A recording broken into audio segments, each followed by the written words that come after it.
A lot of big moves this offseason. A lot of teams have restructured and kind of prioritized the playoffs now.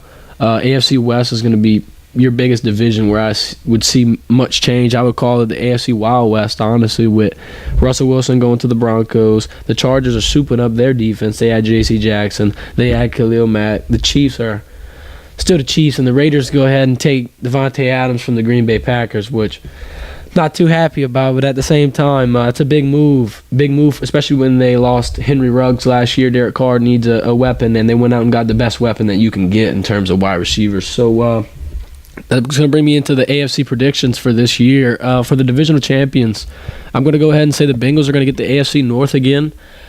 Surprisingly, I'm going to think the AFC South is going to go to the Colts. They get Matt Ryan. They have Pittman. JT still going to be on fire.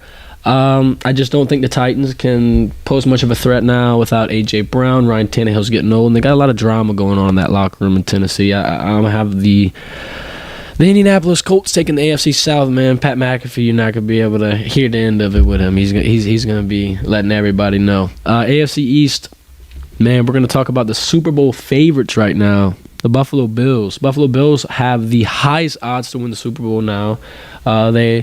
They add Von Miller. They still have Stephon Diggs. They got Josh Allen. I mean, they got takeaway Trey. That defense is insane. At the same time, I personally don't feel Buffalo can take it all the way.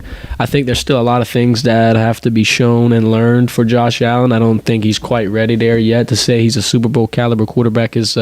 That might just be an overshot for me. I think he's still kind of, in the same situation as like a Lamar Jackson or even a Justin Herbert, to where they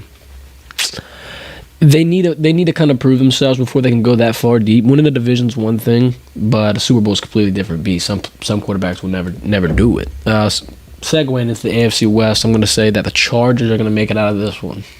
Now, the Chargers put up a good fight.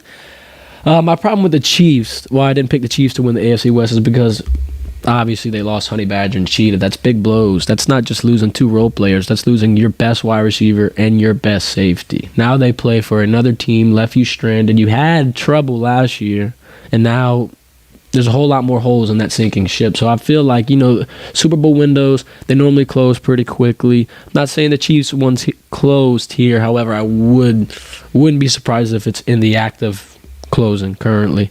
Moving into the wild card, I'm gonna have the Chiefs going in there. Like I said, I don't think they're gonna have a great year in terms of winning the division, but they could definitely squeak into the wild card here. I would expect Russell Wilson to lead his Broncos in there.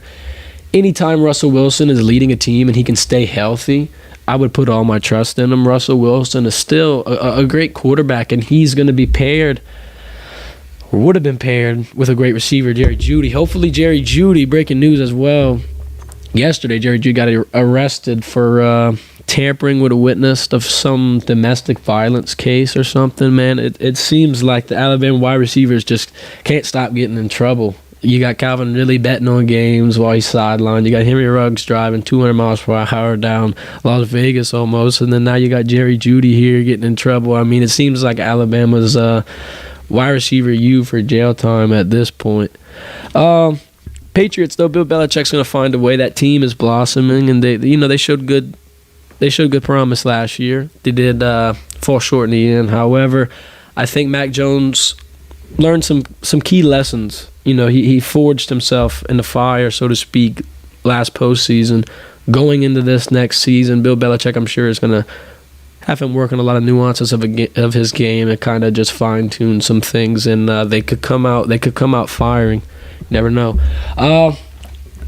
For me to say who's going to represent the AFC in the Super Bowl, that's a rough one, because the Bengals did address a much needed area. Offensive line got strengthened in the offseason, so I do think that Joe Burrow is going to be able to improve exponentially, given the fact that he's going to have more protection, he's going to have more time in the pocket, and he's going to be able to be comfortable. However, saying that they're going to repeat a Super Bowl is a big statement, but I'm going to make that statement. I think Joe Burrow has the it factor about him. He's got the confidence.